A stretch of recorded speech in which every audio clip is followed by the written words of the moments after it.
Greetings and salutations. I hope everyone's having themselves a mighty fine day. Please like the video, subscribe, and hit the bell down so the goals to the 13-month series doesn't get you and you can stay notified.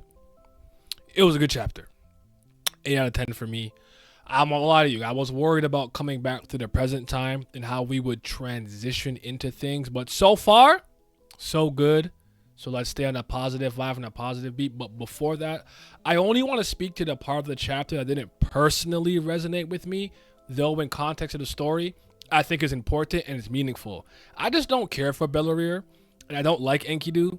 So their conversation, when they cut it, because they've merged bodies and minds and things of that nature, it makes sense. They need to work together, share the information they have, and then obviously with Enkidu's powers stacked on top of what Bellerir knows and the control he currently has, it's gonna be a problem more likely than not. So just wanted to say that. But yeah, man, good stuff. I really liked the Gustang portrayal, where it was like Gustang seems to be a pursuer and an arbiter of truth, where it's like he wants to record history. Maybe he's a history nerd or something. I don't know why he gave himself that. Like, I'm not giving myself work for no reason in a new world. Like, I'm not doing that. Like, I'm just gonna run around. I'm just couldn't do it. I'll be honest. All right, where the hoes at? That being said, let me stop. That being said, I like that he was like, he did small things to like preserve the truth, even though he couldn't remember. When he said like, I've put, pieces of evidence and proof in places I can't even remember. And I really liked that he seemed a little distraught about it, like he's lying to the people, lying to himself, lying to his peers, whatever the case may be. And that moved me. It made him seem like sympathetic in a way, like Traumerei's devious act of killing someone they all cared about caused that. But I liked it. I like seeing how they all coped with the memory loss, not memory loss, how they all coped with the event. We saw Traumerei putting his memories into Leviathan. We know that's a thing because bam. Then we saw Quinadwanus had the bottle. He was just drinking. Was he putting his memories in the drink, or is he just coping with alcohol? Like, is there soju in there? Like, I that was funny to me. We didn't see Ariehan. We know he was present. Did he not discard them? Then we saw Yeon Hannah kind of kneeling. And like, the brooch that like Yewa has in her hair, or maybe something somewhat tangentially connected to the flower of Zagania and things of that nature from way back when like Murek Mazino was introduced and Bam and him clashed. I felt like it looked similar and familiar, and those 5 like glowing orbs might have been like where the, I don't know if it was 5, like the orbs might be where the little memory was. That was cool to see. And then Gustang the book. Question is, that somebody asked me, and I want to know what you guys think. Has Gustang been retrieving his memories slowly? And this piece right here, with this specific book where he got the information about Ame and Traumerei, was the last piece he's missing? I don't know. That was an interesting question. I didn't fully know how to answer that. So let me know what you guys think in the comment section below. And then I'm wondering what it is we might or might not switch to. Because I think Kyan said this, and I'm like, it's a good point. There might not be a bad perspective. It's really all about, will SIU focus and kind of remove maybe some of the filler and the middling content and just kind of focus on what matters? Because if we go to the captain, or even like Yama, well, Lobodon's fighting Kirin. We want to see that. You act like a tree. You have the power of a tree, but you don't act like a tree. Then you have Yama. Yama's doing his thing. He got the power up. Maybe he's a beastkin, and maybe a Lopo B is going to try to control him, and it won't work because now he's like his dad. Wang uncontrollable. That could make sense. And we go to, well, Rak and Aguero are inside Dumas, but yeah, we go to Bam or Dumas. That fight could continue or resurrect or go to round 2. If we go to Traumerei, obviously Gustang has to pull up on him and kill him because Gustang got his memories back, and he's like, all right, I'm going to kill him. I'm going to body him. Interesting to see how other people would react to that if he was successful in killing him.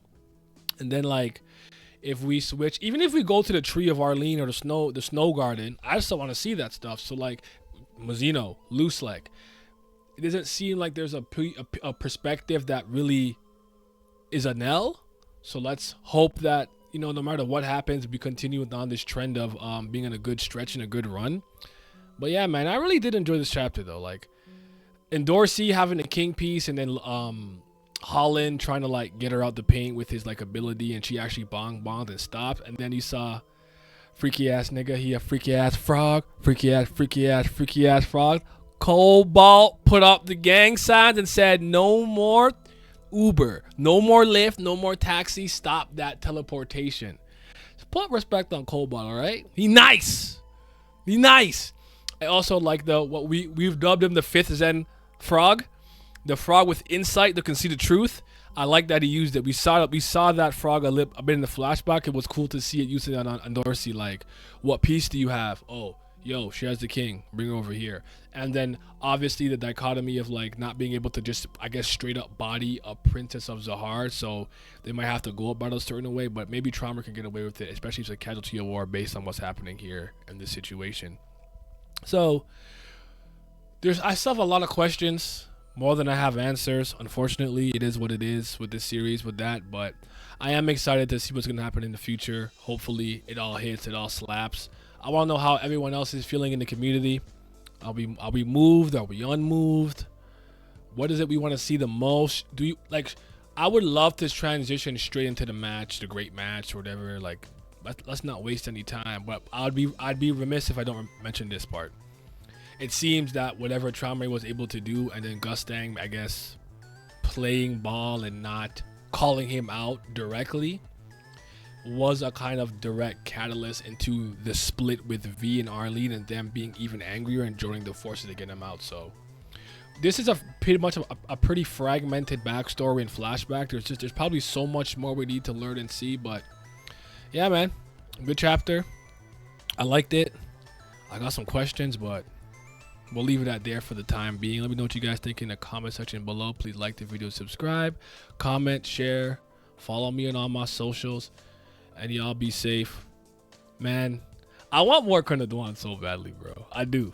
I need him. That's my self-insert right now as a family head, at least. Patreon gang, appreciate you guys as always for helping me out. Trust me, it means a lot. Shout out to the CBLs. That's the certified BAM lovers, LaBam James. But a bigger shout out to the Priest of Fire. That's real Brilith gang. Are they the real CBLs? They just might be. But a huge, enormous shout out to the 5th Zen Gods. Shout out to Zyler Scotty, Zodiac Nemiko, Wolf General, Urek Mazzino, Tino Brown, Tau, Sly, Simi, Scobe, S, Rox G, Revenant, Naz Riley, Lucky Roo, Lopobia Blaze, Lazy Dragon, Katan, Johnny Rogers, Jay, Huey, Fairs, Childish Nujabes, and Big Abdel. Your support is greatly appreciated. Ayo, today I had a slice of a leaf. We eating good.